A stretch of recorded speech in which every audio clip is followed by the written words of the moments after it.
Minsan, sinubukan ng Japan na burahin ang Kristyanismo sa pamamagitan ng pagpatay sa publiko.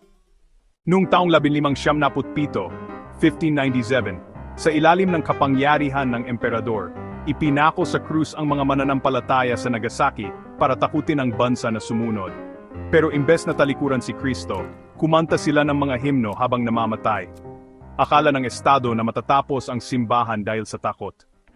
Hindi nila naintindihan na ang pananampalatayang nakaugat sa walang hanggan ay hindi kayang kontrolin ng kapangyarihan sa mundo. Ang mga Kristiyanong ito ay hindi mga rebelde o banta sa bansa.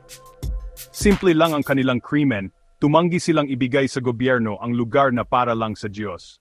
Consistent ang history.